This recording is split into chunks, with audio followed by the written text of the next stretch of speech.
surtout pour l'Église. Pour nous, enfants de Dieu, c'est très important. Amen. Vous savez que Dieu a séparé ce monde en 3 parties. Vous trouvez cela dans 1 Corinthiens chapitre 12. Et le verset 32, ça dit, les Grecs, ça c'est la première partie, ils font partie de toutes les nations du monde, les Juifs, et puis l'Église de Dieu.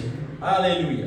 Et nous faisons partie de l'Église de Dieu. Tous ceux qui sont nés de nouveau font partie de l'Église de Dieu, et c'est très important. Nous savons tout ce qui se passe en Israël présentement et aussi parmi les nations. Tout est en préparation pour le gouvernement mondial parmi les nations, et en Israël, tout est en place. Si ça continue dans les prochains jours, prochaines semaines, voir qu'il faut prier pour la paix, qu'il y ait la paix dans ce coin-là, de notre belle civilisation humaine. Parce que c'est vraiment important tout ce qui se passe là-bas. Nous savons qu'à partir de l'année 1948, que l'horloge de Dieu s'est dirigée vers Israël. C'est vraiment là, tout ce qui se passe là-bas. Il y a beaucoup de prophéties de la parole de Dieu qui sont accomplies. La prochaine, nous savons que c'est Gog et Magog. C'est pas rendu là encore et on prie que ça ne se rende pas là. Mais nous savons que nous, l'Église de Dieu, nous voulons être prêts. Parce que l'Église de Dieu, il y a une différence entre les nations, il y a une différence entre le peuple d'Israël, les Juifs, et puis l'Église de Dieu. L'Église de Dieu, c'est très important pour le Seigneur. Alléluia. Il y a des changements puissants qui vont se mettre en marche pour l'Église de Dieu. Et moi, je crois que ce sont des changements très importants et très majeurs, comme nous l'avons vu précédemment dans différents enseignements. Ça dit dans Deutéronome, interroge les temps anciens qui t'ont précédé depuis le jour où Dieu créa l'homme sur la terre, et d'une extrémité du ciel à l'autre, n'y eut-il jamais si grand avènement. L'avènement prochain pour l'Église de Dieu est très très important. Ce sera un grand événement. Et a-t-on jamais, oui, chose semblable? Fut-il jamais un Dieu qui essaya de venir prendre à lui une nation du milieu des nations par des épreuves, des signes, des miracles, des combats à main forte et à bras étendus, et avec des prodiges de terreur comme l'a fait l'Éternel votre Dieu? Et nous savons que Dieu s'est choisi un peuple, et dans la parole de Dieu, il nous appelle le peuple de Dieu. Alléluia! Et lorsqu'on fait partie du peuple de Dieu, on dit merci Seigneur. Et tous ceux qui ne font pas partie du peuple de Dieu peuvent, lorsqu'ils acceptent Jésus comme leur sauveur et comme leur Seigneur, ils s'ajoutent à l'Église, ça dit dans la parole de Dieu, ils deviennent des partisans du royaume de Dieu. Et ça, c'est très important que tous arrivent à la repentance.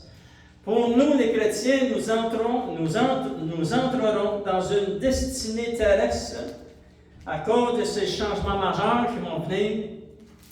Et notre destinée céleste planifiée par Dieu dans son royaume et avec son royaume. Ce que Dieu planifie, c'est avec son royaume. Il ne planifie pas maintenant, nous sommes dans le monde dans lequel nous vivons. Il y a le royaume de Dieu sur la terre qui est spirituel, mais ce royaume de Dieu va devenir vraiment, les gens vont pouvoir le voir avec leurs yeux. Lorsque Jésus revient établir son royaume sur la terre, ce ne sera plus un royaume spirituel. Il va être spirituel, mais il va être aussi matériel, terrestre. Tout le monde va pouvoir le voir. Jésus va être le roi des rois, le Seigneur des seigneurs. Et ces changements-là, c'est Jésus qui les a préparés. Et on va voir ensemble, enfants de Dieu, dans Jean chapitre 14, verset 1 jusqu'au verset 4. L'enlèvement de l'Église, l'enlèvement de la vraie Église du Seigneur Jésus, commencera ici sur la terre. Lorsque l'enlèvement vient, le compte-rebours final pour l'établissement du royaume de Dieu sur la terre commencera et ça va durer 7 années. Après l'enlèvement, il y a 7 années d'histoire. Les 7 années de grande tribulation. Mais ça va commencer l'établissement de toutes choses. Vous pourrez lire ça dans les Apôtres, chapitre 3, verset 19 jusqu'au verset 21. C'est très important. Et ce matin, on va se placer dans la parole de Dieu pour voir les changements que le Seigneur Jésus a préparés c'est lui qui a préparé ces changements que nous allons voir. Nous allons en voir quelques-uns, il y en a beaucoup, mais on ne pourra pas toutes les voir pendant cette série d'enseignements. S'il vous plaît, lisons ensemble dans Jean chapitre 14, verset 1, il est dit ceci, que votre cœur ne se trouble point. Et là, c'est difficile de ne pas être troublé avec tous les événements qu'il y a devant nos yeux aujourd'hui. Mais ça dit dans la parole de Dieu que votre cœur ne se trouble point, croyez en Dieu, croyez en moi, Jésus a dit. Il y a plusieurs demeures dans la maison de mon Père. Si cela n'était pas, je vous l'aurais dit. Et je vais vous préparer une place. Remarquez le mot préparer. Jésus a dit, je vais vous préparer une place. Et lorsque je m'en serai allé et que je vous aurai préparé une place, encore le mot préparer, je reviendrai et je vous prendrai avec moi, afin que là où je suis, vous aussi, vous y soyez aussi. Et là on dit merci Seigneur. Vous savez où je vais et vous en savez le chemin. Seigneur, oh Dieu, nous voulons ouvrir les Saintes Écritures afin que nous puissions recevoir ces nouvelles révélations de la parole de Dieu, parce que tu as préparé les choses glorieuses pour l'Église de Dieu et nous en faisons partie et nous voulons garder cette vision devant nos yeux. C'est très important, Seigneur, afin que nous puissions garder nos yeux fixés sur toi. Alléluia. Bénis ton Église et bénis ton peuple et tous ceux qui entendent le message de la parole de Dieu. Que tu puisses nous remplir de ces nouvelles révélations. Et au nom de Jésus, nous t'avons prié. Amen. À lui soit la gloire. Jésus va révéler des choses vraiment puissantes ici, enfants de Dieu. Il y a plusieurs demeures dans la maison de mon Père. Il y a plusieurs demeures dans la maison de notre Père. Jésus est en train de révéler. Il a proclamé ces paroles lorsqu'il était durant son ministère ici sur la terre. Lorsqu'il était sur la terre, il a dit, il y a plusieurs demeures dans la maison de mon Père, confirmant que Dieu le Père a une demeure. Amen. Il y a plusieurs demeures dans la maison de notre Père et notre Dieu. Ça, c'est très important parce que nous savons aussi que l'apôtre Paul, par révélation, a une expérience vraiment qui a changé sa vie, certainement, dans 1 Corinthiens chapitre, c'est 2 Corinthiens chapitre 12, excusez. Il est dit ceci, il va expliquer dans ses paroles comment il pouvait exprimer la demeure de Dieu. Il a été remis au troisième ciel, il va l'expliquer parce que la maison de Dieu, la maison de notre Père, c'est le troisième ciel. Il y a plusieurs demeures dans la maison de notre Père. Il n'y a aucune maison simple. Ce sont tous des mansions. C'est plus grand que ce que nous voyons ici sur la terre. Tout ce qui se passe maintenant dans le monde, nous voulons prier pour la paix dans le monde. C'est très important. Mais nous, on veut monter au-dessus de ces tempêtes. Et ces tempêtes ne sont pas finies, ce qui se passe dans le monde et ce qui se passe en Israël. Mais nous, les chrétiens, on veut, si on regarde trop nos yeux sur les tempêtes qui vont éclater cette semaine, qui vont s'intensifier dans les prochaines semaines, on va devenir découragés. Prions pour la paix d'Israël et pour la paix du monde. Gloire au Seigneur, puis qu'il y a beaucoup de monde qui accepte le Seigneur, nos bien-aimés, nos familles aussi. Mais nous voulons monter au-dessus de cette tempête et regarder ce que le Seigneur a préparé pour nous. Parce que ça peut venir bientôt, très bientôt, ce que nous allons voir, les changements majeurs qu'il y a pour l'Église du Seigneur Jésus. L'apôtre Paul est dit dans 2 Corinthiens chapitre 12, il dit, expliquant la maison de Dieu notre Père, qui fait référence au troisième ciel, il dit, il faut se glorifier. Cela n'est pas bon. J'en viendrai néanmoins à des visions, à des révélations du Seigneur. Il dit, je connais un homme en Christ qui fut, il y a 14 ans, ravi jusqu'au troisième ciel. Si ce fut dans son corps, je ne sais. Si ce fut hors de son corps, je ne sais. Dieu seul le sait. Je sais que cet homme, si ce fut dans son corps ou sans son corps, je ne sais, Dieu le sait, fut enlevé dans le paradis et qu'il entendit des paroles ineffables qu'il n'est pas permis à un homme d'exprimer. Le troisième ciel existe vraiment. Et vraiment, l'apôtre Paul, par révélation, parce que souvenez-vous que la Bible est toute inspirée du Saint-Esprit. Jésus va déclarer, il y a plusieurs demeures dans la maison de mon Père. C'est-à-dire que c'est un endroit réel, puissant et glorieux. Et lorsque l'apôtre Paul va recevoir il va être ravi au troisième ciel, les gens aussi étaient ravés au troisième ciel. L'apôtre Jean dans l'Apocalypse était ravi au troisième ciel. Et ce troisième ciel, c'est la demeure de Dieu notre Père. Alléluia! C'est très grand, c'est immense, c'est gigantesque à part de Dieu. Et puis l'apôtre Paul il va expliquer que même les paroles il ne peut pas vraiment tout exprimer tout ce qu'il a vécu dans ces instants où il était avec le Seigneur. Alléluia, dans le paradis. Dans cette nouvelle série d'enseignements, nous allons découvrir ensemble, enfants de Dieu, comment grands seront les changements que tous ceux qui sont nés de nouveau vivront lorsque le Seigneur, parce que Jésus l'a déclaré, c'est lui qui l'a vraiment déclaré, qu'il revient chercher son Église et qui nous amène dans la maison de notre Père. Vraiment, les changements vont commencer vraiment ici sur la terre. Ils vont se poursuivre dans la maison de notre Dieu, de notre Père, dans le troisième ciel. Alléluia! Mais ça commence ici sur la terre. C'est vraiment, vraiment puissant, Frère de Dieu. Et ce matin, nous allons regarder ensemble le premier changement que nous allons vivre. Tous ceux qui seront vivants à l'instant où le son de la trompette de Dieu va sonner, vont vivre ce premier changement qui est très, très important et qui va nous positionner pour notre destinée terrestre et notre destinée céleste. Alléluia! Nous sommes destinés à quelque chose. On n'est pas destinés à mourir et à être séparés de Dieu. On est destinés à vivre la vie éternelle, enfant de Dieu. Et ça, c'est très important. Et nous allons découvrir cela ensemble dans Romains chapitre 8. On va lire quelques versets pour se placer dans le contexte de ces versets. Verset 18 jusqu'au verset 23. Et regardons, enfant de Dieu, le premier changement.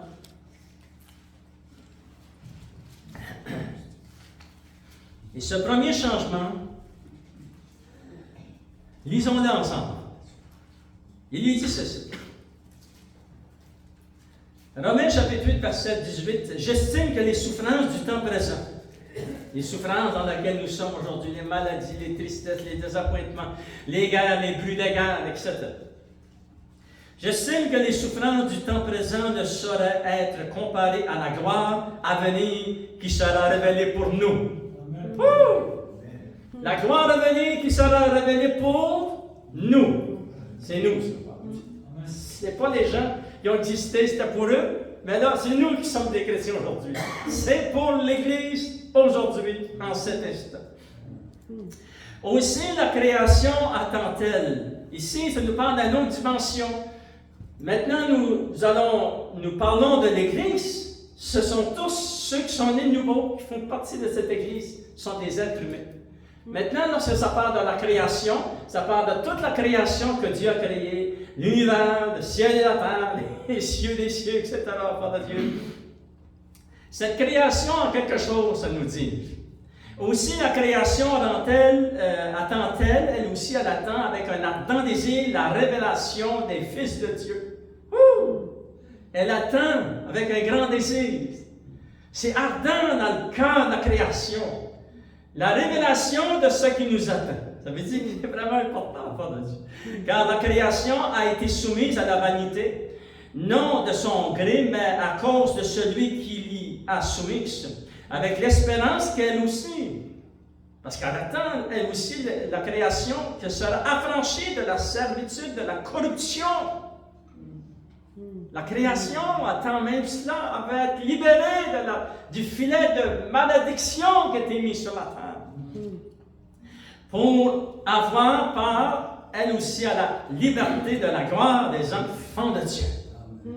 Or, nous savons que jusqu'à ce jour, la création tout entière soupire et souffre les douleurs d'un enfantement, Elle souffre les douleurs d'un enfantement, nous donnant l'exemple d'une femme enceinte qui est en veille de coucher. Elle a des douleurs pour enfanter.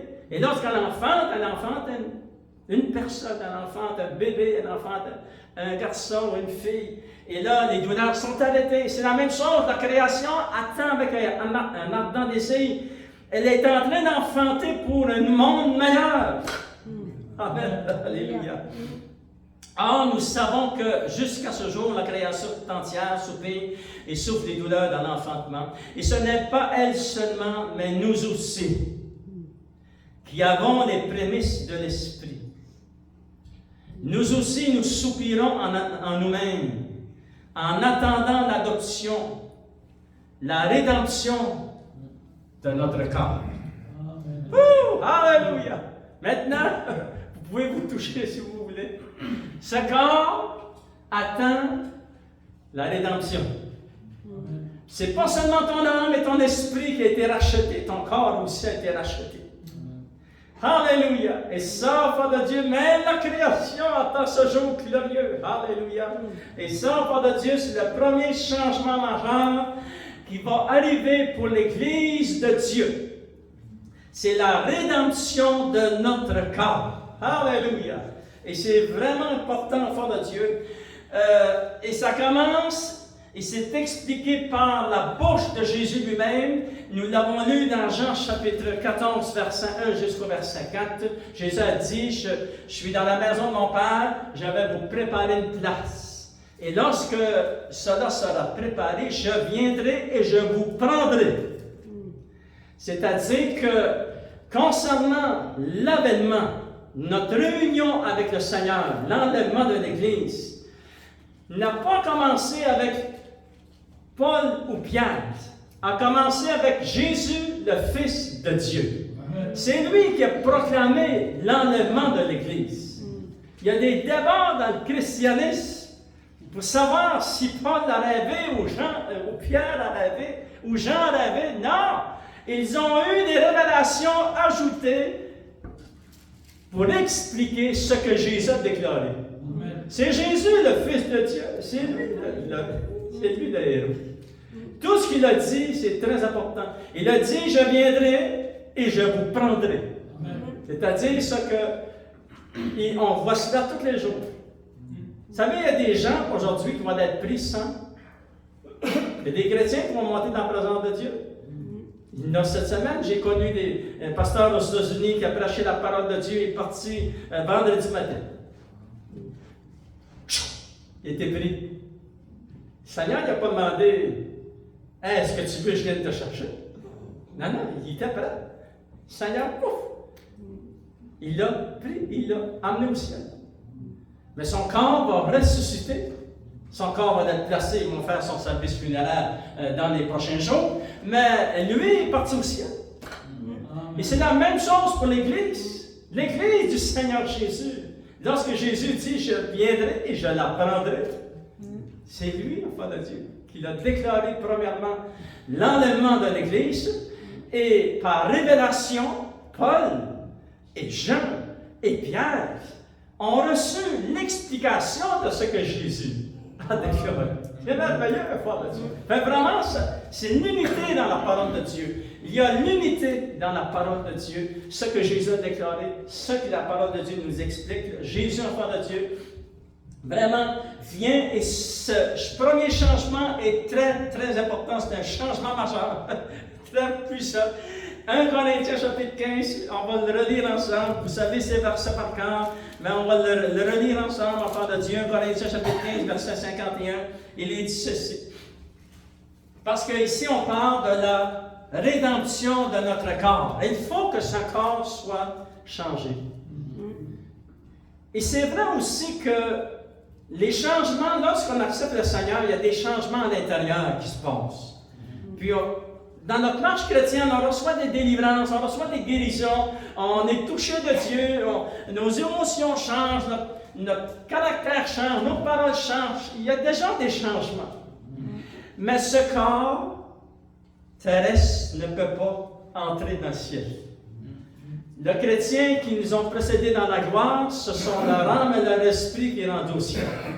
Mais le corps doit recevoir sa rédemption. Il doit être restauré dans toute sa totalité, puis c'est puissant. C'est des changements puissants. Regardez au fond de Dieu, il dit ceci, 1 Corinthiens chapitre 15, verset 51. Voici, je vous dis un mystère. Quel est ce mystère? Nous ne mourrons pas tous. Alléluia. Est-ce que nous pouvons concevoir qu'au son de la trompette de Dieu, à l'enlèvement de l'Église, s'il y a 1 milliard de chrétiens sur la face de la planète, avec tous ceux que le Seigneur va rajouter à son Église, on va dire par exemple, on se donne un chiffre pour qu'on puisse comprendre plus facilement, 1 milliard de personnes qui ne mouriront pas. C'est ça le mystère, la bienheureuse espérance que les premiers chrétiens ont espéré. Alléluia! C'est grand, ce pas de Dieu. Vous allez dire, ouais, mais à travers tous les siècles et toutes les générations, tout le monde sont morts. Mais ici, ça dit que nous ne mourrons pas tous. C'est un mystère. On va le relire. Voici, je vous dis un mystère. Première chose, nous ne mourrons pas tous, mais tous nous serons changés. Dans un instant, dans un clin d'œil, à la dernière trompette, la trompette sonnera et les morts ressusciteront incorruptibles et nous serons changés. Car il faut que ce corps corruptible revête l'incorruptibilité et que ce corps mortel revête l'immortalité. La rédemption de mon corps, de votre corps. Alléluia! Le Seigneur l'avait promis. Quel miracle extraordinaire, l'enfant de Dieu. Les premiers chrétiens, le Saint-Esprit a permis que ce soit écrit dans notre Bible, dans Tite chapitre 2, verset 13, ça dit, et eux, ils appelaient cela la bienheureuse espérance. Ils attendaient l'avènement du Seigneur Jésus. Et dans Thessaloniciens chapitre 2 Thessaloniciens chapitre 2, ça parle aussi de notre réunion avec lui, enfant de Dieu. Et les premiers chrétiens appelaient cela la bienheureuse espérance. Quelle était cette bienheureuse espérance? C'était vraiment la rédemption du corps du chrétien. C'est vraiment puissant et c'est vraiment cela qui va arriver. C'est l'un des premiers grands changements majeurs qui va arriver dans la vie du chrétien, celui qui nous a précédés dans la gloire de Dieu et celui qui est vivant au moment de cet avènement. Au moment de cet événement très spécial qui est l'enlèvement de l'Église, c'est vraiment la rédemption du corps de la personne. Et ça, enfant de Dieu, c'est puissant. Ça va changer notre destinée. Notre destinée terrestre et notre destinée céleste. Alléluia. Voici quelques raisons pourquoi cet événement s'accomplira. La première raison pourquoi cet événement s'accomplira, c'est parce que Dieu le Père, Dieu le Fils ont proclamé cet événement. Et Dieu le Saint-Esprit a permis qu'il soit écrit. Parce que si ça n'a pas été important, il ne sera pas écrit dans notre Bible. Il faut que ce soit important. Tout ce qui est écrit est très, très important pour l'Église d'aujourd'hui. Le Seigneur Jésus est celui qui a déclaré l'enlèvement de l'Église et qui accomplira. Nous ne passerons pas tous par la mort. Alléluia! Et moi, je suis fort de Dieu. Vous savez, j'ai dit au Seigneur, si jamais tu viens de chercher le Seigneur avant l'enlèvement de l'Église, s'il vous plaît, je veux juste mourir une fois. Amen? Ben, moi, c'est ça que...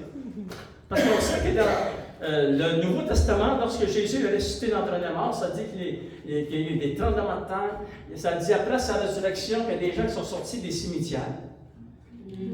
Et puis, ils étaient descendus dans le sein d'Abraham. Et là, ils sont revenus à la vie. Et j'espère qu'ils n'ont pas eu besoin de passer à travers d'autres morts pour ça au ciel. Et moi, j'ai dit non, Seigneur, une fois. Une, ce sera assez pour moi, Seigneur. Parce qu'aujourd'hui, il y a toutes sortes de technologies. Ils peuvent nous ranimer plusieurs fois. Oui.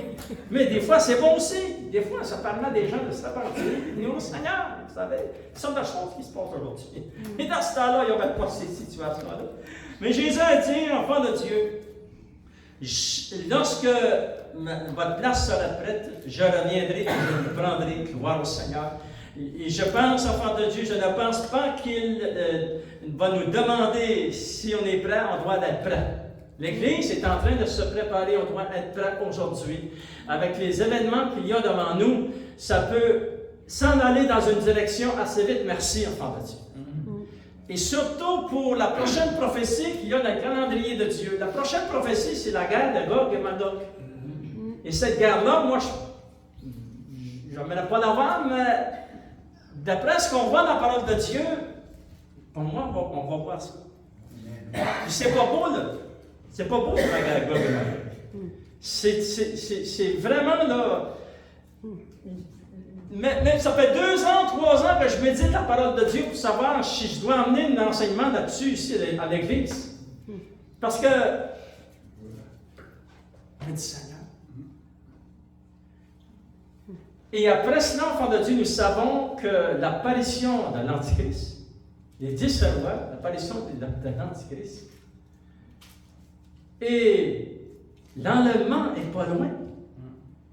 Tout ça peut se bousculer dans les événements de l'accomplissement de cette prophétie-là. Les événements qu'il y a devant nous, ça peut entrer là-dedans. Ce n'est pas encore là, mais ça peut aller là. Ça fait que ça veut dire que l'Église, on doit être prêt. Gardez-vous dans le Seigneur. Gardez votre cœur dans le Seigneur. Et pour ceux qui sont plus jeunes, vous savez, moi aussi, j'étais jeune un jour.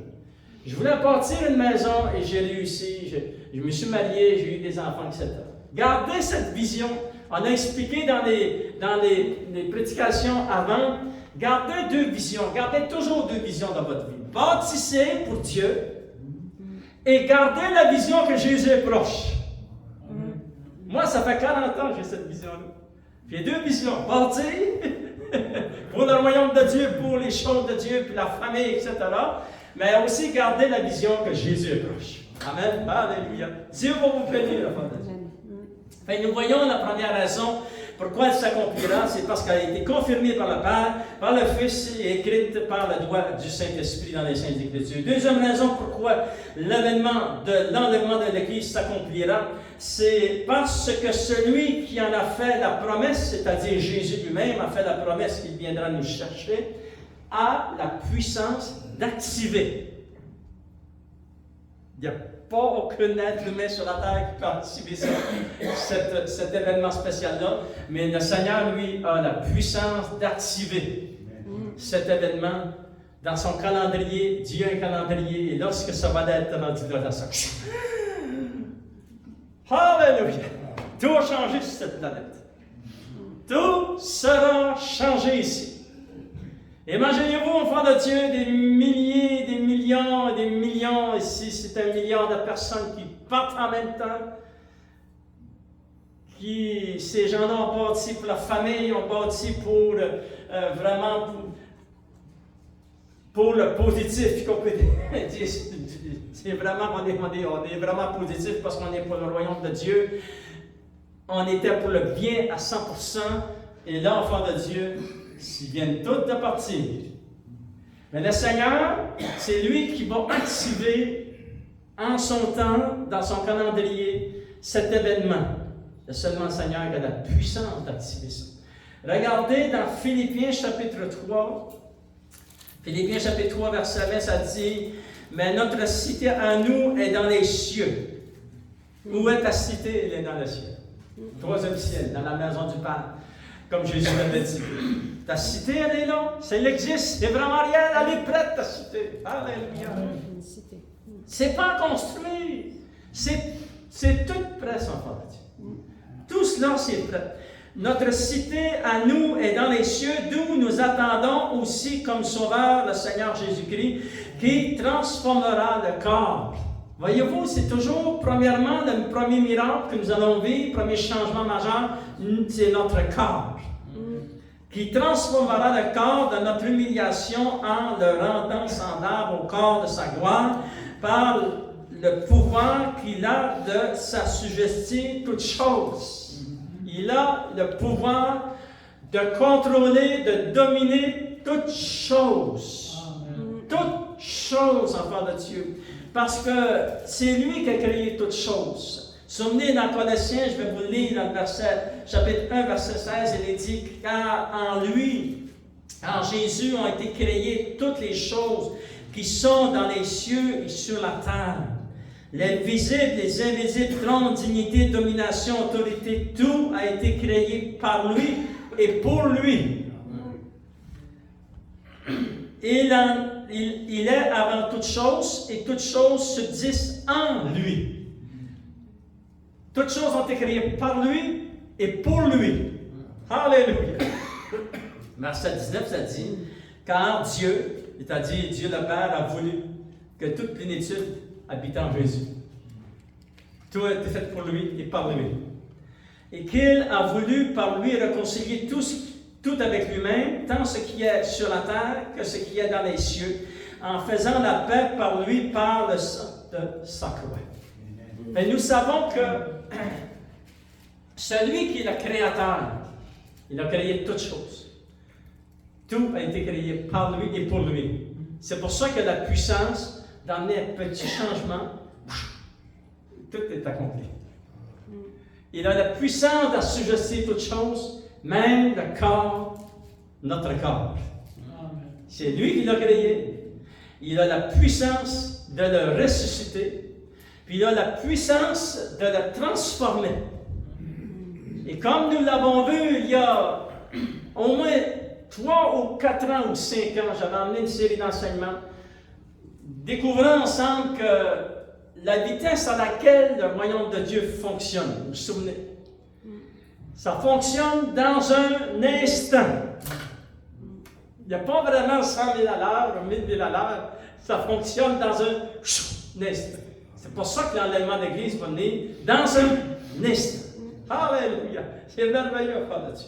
Et nous voyons que Jésus transformera notre corps terrestre, le rendant, au verset 21, semblable au corps de sa gloire.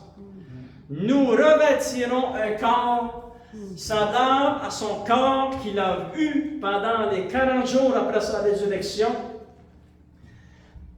Ce corps céleste que Jésus avait, notre corps, nous allons avoir un corps sans péché, sans douleur, guéri à 100%, restauré. Ça, c'était vraiment intéressant. Puis des fois, il faut méditer la parole de Dieu, puis réfléchir sur ce qui s'en vient pour nous, enfants de Dieu. Ça c'est un changement très important qui va nous positionner. Ça va nous positionner dans la destinée céleste. Ça dit dans la parole de Dieu, Jésus-Christ vous a été destiné. Alléluia! Nous sommes destinés à ces grands événements, enfants de Dieu, et celui-ci est très, très puissant. Cette transformation s'accomplira sur la terre et nous partirons. Lorsque ça dit dans 1 Corinthiens chapitre 15, Alléluia, et verset, on va le relire ensemble, verset 51, voici, je vous dis un mystère, nous ne mourrons pas tous. Avec l'enfant de Dieu, juste ça, c'est vraiment puissant. Mais tous nous serons changés. En un instant, dans un clin d'œil, à la dernière trompette, la trompette sonnera et les morts ressusciteront incorruptibles et nous serons changés. Il y a 2 catégories de personnes ici dans ce verset. Les morts ressusciteront incorruptibles. Ce sont tous ceux qui étaient nés de nouveau, qui sont partis dans la gloire de Dieu, qui nous ont précédés, qui sont là présentement devant le trône de Dieu avec le Seigneur. Et eux, leurs corps qui sont dans les cimetières, ressusciteront. Alléluia. Et immédiatement après, parce qu'il y a des rangs dans la première résurrection, Jésus était le premier rang. il y a tous ceux qui nous ont précédés dans la gloire de Dieu, qui sont le deuxième rang, et le troisième rang, c'est nous autres. Alléluia! Le troisième rang, c'est « Et nous serons changés ». Maintenant, c'est une autre dimension de la puissance de Dieu. Nous ne mourrons pas. Nous ne ferons pas de service funéraire pour personne. Alors, au son de la trompette de Dieu, il n'y aura pas de service funéraire. Ce sont tous des gens qui sont nés de nouveau, qui sont dans le royaume de Dieu, qui sont dans la vraie Église du Seigneur. Qui sont vraiment des chrétiens dans la vraie Église. Ces gens-là ne passeront pas dans la mort. Ils ont dit merci Seigneur, alléluia. Et nous serons changés. À quelle vitesse? Dans un instant. Dans un clin d'œil. Alléluia. Qu'est-ce que nous allons vivre, enfants de Dieu? La première transformation est celle-ci au verset 53. Car il faut que ce corps corruptible revête l'incorruptibilité. Et que ce corps mortel revête l'immortalité. Et nous allons revêtir aussi le parfait de Dieu. Première chose que nous vivrons, ça se fait dans un instant et ça se fait à partir d'ici sur la terre. Ça ne se fait pas lorsqu'on monte au ciel, ça se fait avant. Les morts en Christ ressuscitent. Nous, ici sur la terre, nous sommes changés dans un instant, dans un clin d'œil. Qu'est-ce qui nous arrive? C'est que notre corps revête, habille, revête l'incorruptibilité. Parce que tout ce qu'il y a en nous de corruptible va changer. Tout ce qu'il y a de mortel en nous, de maladie, de malédiction, quoi que ce soit, va être revêtu de la vie éternelle, de l'immortalité. Regardez, enfants de Dieu, gardez votre doigt dans 1 Corinthiens chapitre 15. Souvenez que Jésus, la parole de Dieu nous explique que dans Timothée, c'est le chapitre 2. Et j'aimerais vous lire juste quelques versets parce que ça nous parle de Jésus, qu'est-ce qu'il a fait. Au verset 9, ça dit « Et qui nous a sauvés et nous a adressé une sainte vocation, non à cause de nos œuvres, mais selon son propre dessein, selon la grâce qui nous a été donnée en Jésus-Christ avant les temps éternels, et qui a été manifestée maintenant par l'apparition de notre Sauveur Jésus-Christ, qui a détruit la mort et a mis en évidence la vie et l'immortalité par l'Évangile. » La vie et l'immortalité, si vraiment nous allons le vivre, notre corps que nous avons là va être revêtu, enfant de Dieu, de l'incorruptibilité et de l'immortalité. Et dans Corinthiens chapitre 13, verset 10, ça dit ici, enfant de Dieu, pour ceux qui n'ont jamais entendu ce verset, vous l'avez dans 1 Corinthiens chapitre 13, verset 10. Mais quand ce qui est parfait sera venu, ce qui est partiel va disparaître. Maintenant, nous sommes dans les choses partielles. Le parfait de Dieu s'en vient. Alléluia. Et ça, enfant de Dieu, c'est le changement majeur qui se fera et qui nous positionnera. Vraiment, c'est un changement, c'est très important d'avoir ce changement-là. Parce que lorsque Jésus revient, il revient avec des gens qui sont transformés. Alléluia. Il revient avec des gens qui ont vécu ce miracle extraordinaire. Nous serons avec le Seigneur pendant 7 années, ça veut dire la parole de Dieu, et nous revenons avec lui pour régner pour les prochains 1000 ans sur la terre, parce que cette planète a été créée par Dieu et pour lui. Et c'est lui qui vient prendre charge de ce monde dans lequel nous vivons. Alléluia. Et ça va faire beaucoup de bien. Amen. Alléluia. Une autre raison avant de terminer, enfant de Dieu. Pourquoi cet événement va s'accomplir? C'est parce que Dieu, enfant de Dieu, ne nous a pas destinés à la colère. Parce que les grandes tribulations, c'est la manifestation de la colère sur la terre. La colère de Dieu qui s'en vient sur la terre. Les gens vont devoir choisir entre servir le Seigneur ou pas le servir. C'est vraiment, Jésus l'a expliqué dans un verset, il a dit, il y a tout ce qui va se passer pendant ces 7 années,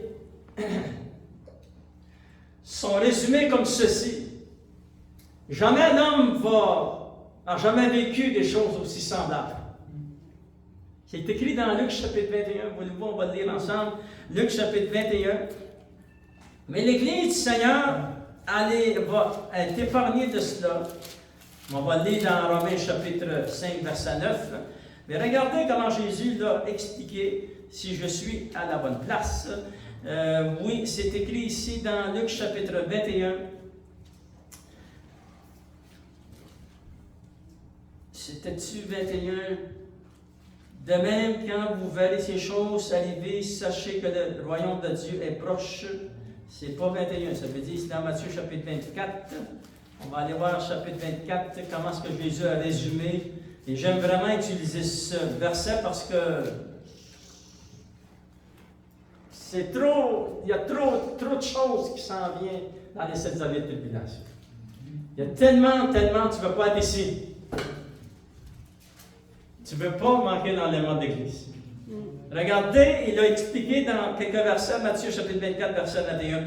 Car alors la détresse sera si grande qu'il n'y en a point eu de pareil depuis le commencement du monde jusqu'à présent et qu'il n'y en aura jamais. Il a expliqué gentiment dans un verset les 7 années de grande tribulation. C'est pour ça qu'on ne veut pas être ici pendant les 7 années. Nous ne serons pas ici. Tous ceux qui sont nés de nouveau, qui sont sincères avec le Seigneur, vont monter à la rencontre du Seigneur dans les années. Ils vont vivre ce premier changement majeur, qui est la rédemption de notre corps. Dans Romains chapitre 5, verset 9, et vous pouvez aussi le trouver dans 1 Thessaloniciens chapitre 5, verset 9, les mêmes chapitres, mais juste des épées différentes, même chapitre et même verset, 5, 9, enfants de Dieu. Et regardez, ça dit, c'est clair dans la parole de Dieu. Il est dit, à plus forte raison, donc, maintenant que nous sommes justifiés par son sang, serons-nous sauvés par lui de la colère. Alléluia, on dit merci Seigneur. En terminant, je pense que je vais le faire assez vite. Regardons, enfants de Dieu, ce que nous allons vivre avec ce corps, ce changement de corps, notre rédemption finale de notre corps, on va revêtir ce corps céleste. Mais regardons, pour terminer, dans le psaume 8, verset 5, il est dit ceci. Et là, nous serons positionnés dans cette catégorie que le Seigneur explique ici dans psaume chapitre 8, verset 5. Qu'est-ce que l'homme pour que tu te souviennes de lui? Et là, on dit merci Seigneur. Et le Fils de l'homme pour que tu prennes garde à lui. Tu l'as fait de peu inférieur à Dieu. Et tu l'as couronné de gloire et de magnificence. Ça va se compléter au jour de l'enlèvement de l'Église. On va être couronné de gloire et de magnificence. On a été fait inférieur à Dieu.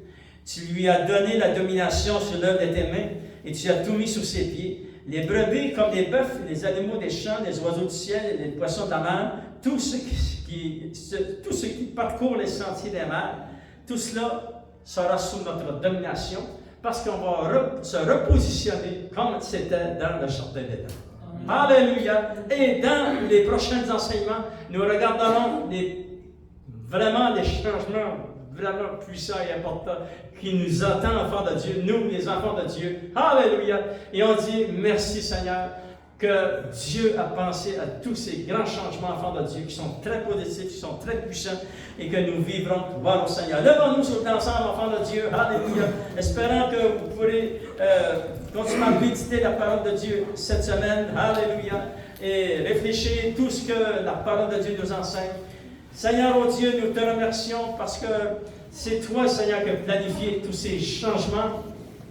Et comme nous l'avons eu dans Jean chapitre 14, tu as préparé des choses, tu as préparé beaucoup de choses. Le premier changement, c'est la rédemption de notre corps. Alléluia! Et nous ne mourrons pas tous. C'est un miracle extraordinaire, Seigneur, oh Dieu, on te donne l'honneur, la gloire et la puissance. Merci pour ce miracle. Et merci, Seigneur, nous voulons garder nos yeux fixés sur cette vision que tu as donnée à ton peuple et ton Église. Et on ne sait pas l'heure, ni le jour, ni l'année, mais nous savons que tu es proche. Alléluia. Mais entre-temps, nous voulons continuer à veiller et à prier et à chercher ta face et rester attaché aux enseignements de la parole de Dieu. Et Seigneur, oh Dieu, tu es bon, tu es merveilleux parce que les changements sont puissants et qui nous positionnera, Seigneur, pour régner avec toi, Seigneur, oh Dieu. On te donne toute l'honneur, la gloire et la puissance. Et au nom de Jésus, nous t'avons prié. Et tout le peuple de Dieu dit Amen. À lui soit la gloire. Et puis, réfléchissez sur les changements majeurs que le Seigneur a préparés pour son Église. Que Dieu vous bénisse, enfants de Dieu. Allez dans la paix, la joie de votre mère. Ne manquez pas notre réunion mercredi, dimanche prochain. Dieu vous bénisse, enfants.